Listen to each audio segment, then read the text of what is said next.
पार्वती, तुम्हारे उस कार्य ही तुम्हें स्वयं उत्तरदायी, जिसके कारण तुमने मेरे वक्ष पर अपना पांव रखा था। किंतु हमें इसका पूर्वाभास था और सब कुछ ज्ञात होने के पश्चात भी भूल करना अपराध समान होता है। पत्नी मर्यादा और संस्कारों के विरुद्ध हमने जो कार्य किया है वो अक्षम्य है।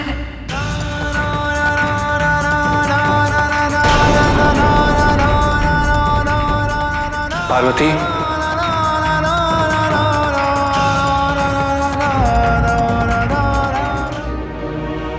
अरे इस तरह मूर्ति बनकर खड़े रहने से कोई हल नहीं निकलने वाला। माता को प्रसन्न करने के लिए जो भी उपाय मन में आए कह डालो। संभवतः इन्हीं में से कोई उपाय निकले, कोई हल निकले।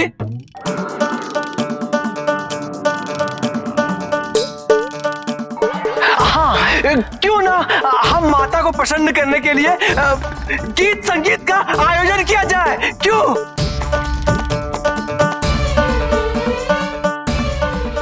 नहीं नहीं, माता को प्रसन्न करने के लिए स्वादिष्ट भोजन बनाकर उन्हें खिलाना चाहिए। माता संभवतः प्रसन्न हो जाएगी। तुम भोजन पकाओगे तो माता और भी दुखी हो जाएंगी। मिल गया, उपाय मिल गया।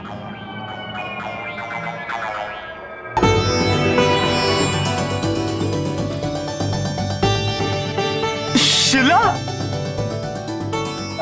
इससे इस समस्या का उपाय कैसे होगा? कैसे होगा?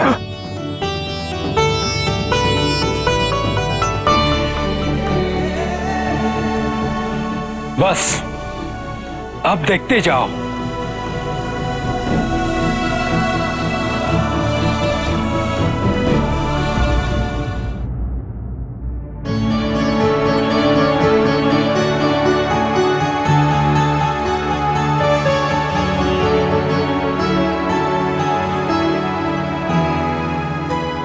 जया, विजया, क्या सारी तैयारियां होने में विलंब है?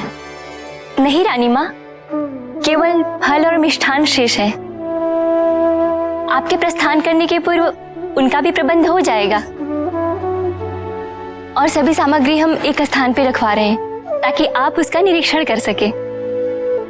पार्वती को हमसे अधिक तो तुम दोनों जानती हो। सखी है वो तुम्हारी, फिर कोई कमी कैसे रह सकती है? अति उत्तम। महादेव तथा उनके गणों को भेंट करने हेतु सभी वस्तुएं रखवा ली हैं। जी महाराज, महादेव इस राज्य के जमाता है, तो किसी प्रकार की कमी हम कैसे कर सकते हैं?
हमारे प्रतिबिंब के स्थान पर महादेव का प्रतिबिंब कैसे?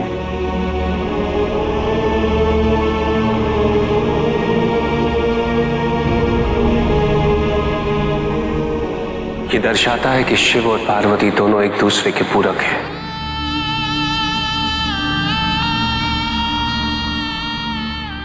अर्थात पार्वती ही शिव है।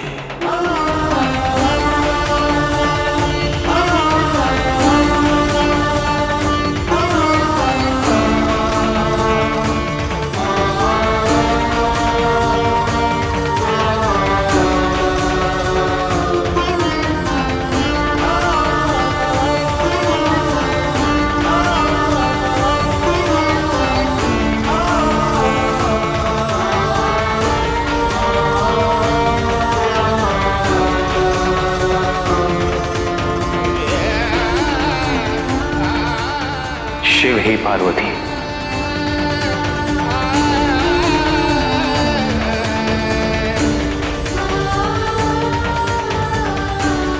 ये विवाह संबंध है ही ऐसा पार्वती। पति पत्नी एक दूसरे के पूरक हो जाते हैं। जब दोनों में कोई अंतर ही नहीं, तो इसका तात्पर्य यह भी है कि शिव के वक्ष पर पांव स्वयं शिव ने ही रखा था।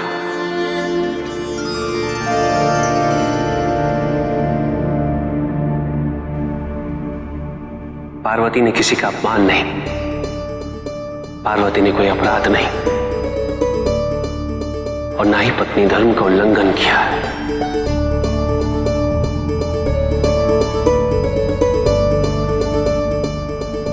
अब मैं तुम्हें काली के रूप का महत्व बताता हूं।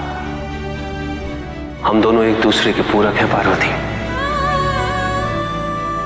हम दोनों का धर्म इस धरा पर पुरुष और स्त्री शक्तियों का संतुलन बनाए रखना है।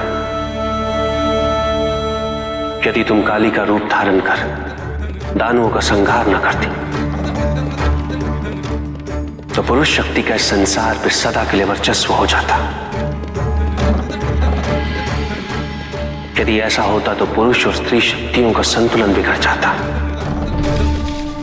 किंतु आज तुम्हारे कारण इस संसार में पुरुष और स्त्री शक्तियों का संतुलन सदैव बना रहेगा।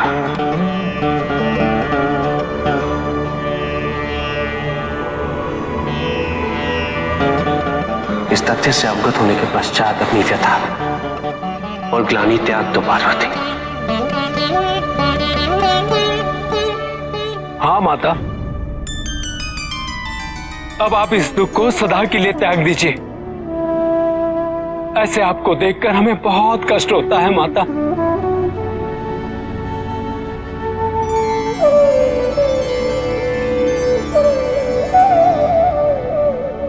पार्वती,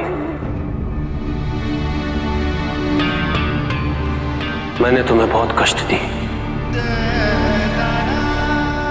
मुझसे मिलन हेतु तुम दीर्घ काल से यात्रा कर रही, किंतु मैंने सदैव तुम्हारी परीक्षा ही ली है।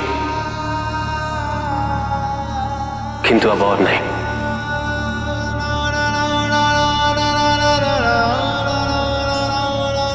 इस क्षण से तुम्हारी यात्रा समाप्त होती है पार्वती। आज के पश्चात मेरे कारण तुम्हें कभी कोई कष्ट नहीं होगा।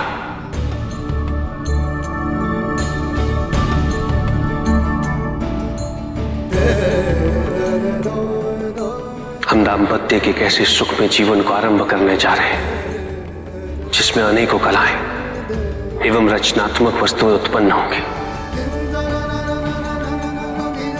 अब सृजन के एक नवीन और अत्यंत महत्वपूर्ण अध्याय का आरंभ होने जा रहा है।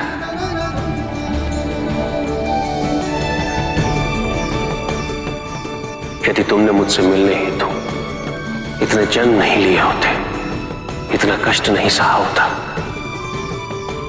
तो ये मिलन कदापि संभव नहीं था पार्वती।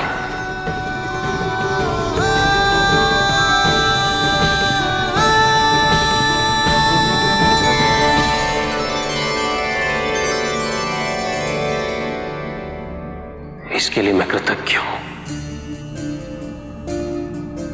पार्वती ही शिव है और शिव ही पार्वती है।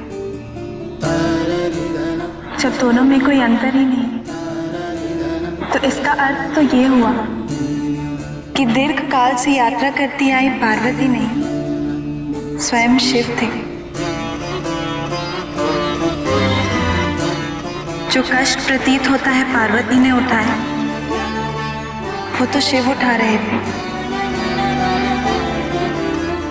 जिसने परीक्षाएं दी वो पार्वती नहीं, वो भी तो स्वयं शिव ही थे।